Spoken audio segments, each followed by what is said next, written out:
Did because in his case he would be able to, I guess, hypnotize himself. Yeah. Because that's how he was able to access this particular state where he was able to, I guess, astral travel and be able to access the Akashic records and be able to dwell in the spirit world and be able to describe it, which was quite fascinating. And another author is Dr. Michael Newton, who was also, I guess, a hypnotist.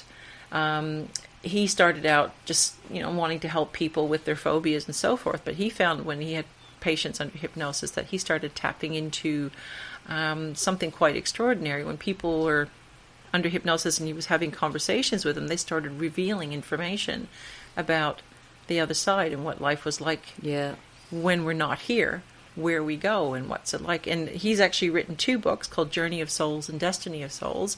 Highly recommend these books if you really, really want to know, is there life after death? Yes, there is. Yeah, it's fascinating, isn't it? Everything to do with the mind. I believe there is a pocket in the head of everyone which is, due to be connected to spirituality and the metaphysical world. I'm curious to know if souls get recycled.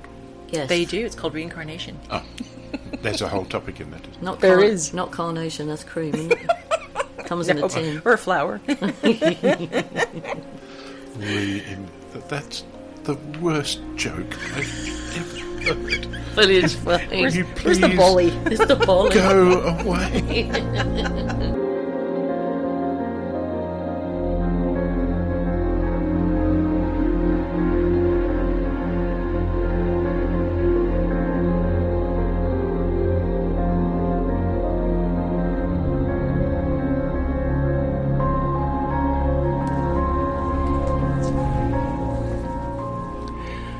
Welcome back. Our second segment is called Spirits Listening to Spirits. This is where we answer your questions that you either have emailed to us or messaged us on Facebook. We may also occasionally have a special guest, which I believe we have one coming up in a couple of weeks. That's a little surprise in store. Today's question is from Kay in Mornington, and she asks, what is astral traveling or astral projection? Ronnie, I believe you have the answer. Well, I don't have the answer to everything, but yet again, I have an experience to share. Wonderful. Yeah. We actually call it astroplaning.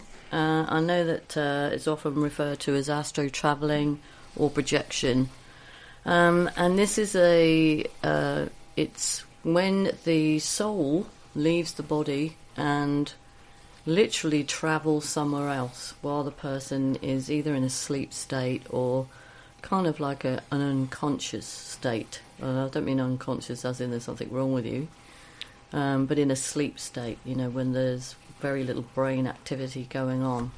So if I relate that to an experience of myself, when I was expecting my first child, unfortunately I was in a very unhappy marriage, and it was a short-lived marriage, thankfully, but it was a very abusive one, and I had got into a real bad depression, and I always remember that I used to cry myself to sleep. I had an older daughter, but my other little baby that I was carrying, I used to cry a lot because I was obviously so unhappy, and I didn't realise that once I'd fallen asleep, I could actually see myself.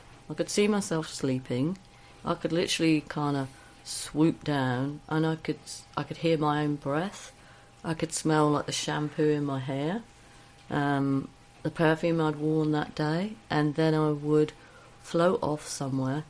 Now I remember going to this lush green, sort of like hilly place.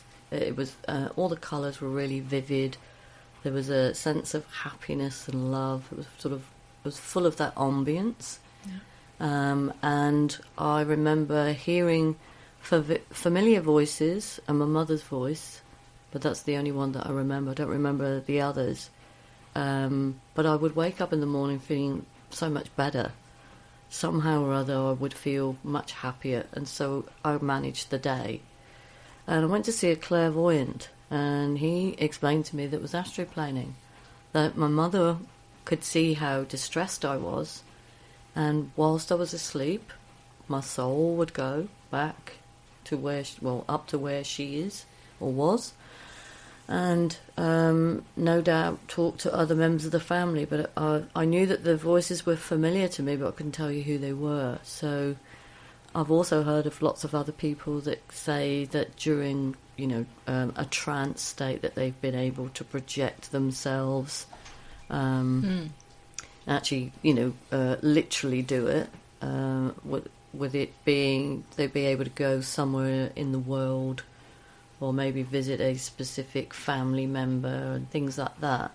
So that might sound like really over the top, but there are lots of people in this world who say that they can deliberately... Well, the Native Americans. Yeah, astroplane. Maybe that's where the bird Well, thing comes in. Well, certainly the North American Indian, they're shamans, they even the chieftains, the elders, they were known to practice astral planing. Yeah.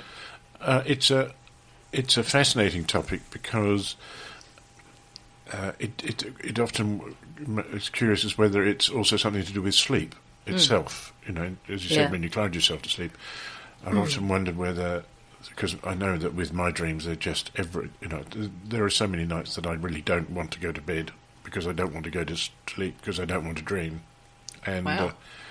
And I know going to these places is really hard work. So you don't want to dream? No. Do you have bad dreams? Yeah. Oh yes. Well, both. I have both. Okay. But they're absolutely vivid as, and I think and that raises this issue about the dimension. So I wonder whether, for people that do dream, whether that is almost a sort of borderline of being able to explore a parallel place. Yeah.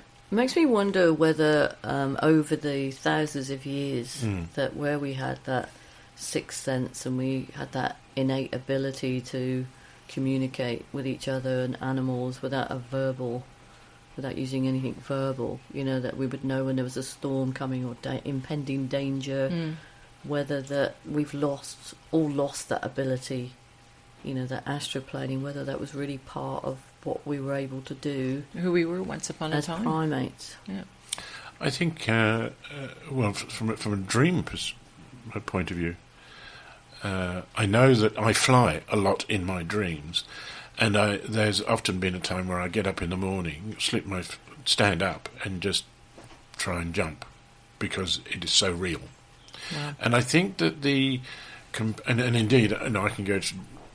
Be in a dream where someone says, "Are you going to go flying?" And I go, "Oh, do we have to? Is it really?" And they said, "Yes, go on." You've been watching too many Peter Pan movies. But it's actually hard work to get going. Yeah. You sort of start this sort of climbing. Yeah, you feel thing. heavy. You feel heaviness. And you sort of go, "Oh, for goodness sake!" And you're pushing down. Do you really? Do I have to? And then you go, "Okay, tomorrow, okay." And then you get there. And then you go off, and you go off and do something.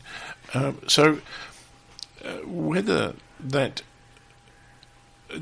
I can't induce that. That's the difference. Mine is free range. See, that was the word I was looking for earlier, was induce it. When people deliberately astroplane, they know where they're going to go. Yes. They're on a mission. They're on a trip. Yeah. Off they go. Yeah. So I know that, that experience was something I didn't ask for. Not that I would have said no, because obviously I was taken to a happy place.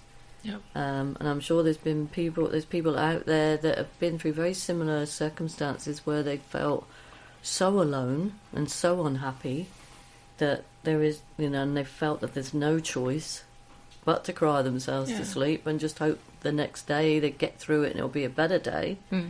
That's very hard. It probably depends on your state of mind a lot of times as to why we leave the body. The soul doesn't need to sleep like the physical body does. The physical body needs to rest, but the soul doesn't.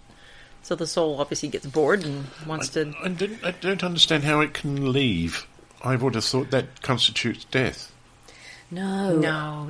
Is it elastic? There's they do say there's like an umbilical Oh, that's cord. That's called the silver cord. The silver cord that connects the soul to the body, which is that's why you don't die when your soul leaves the body, just goes venturing off, because the soul gets bored. It's like, oh, you're sleeping now.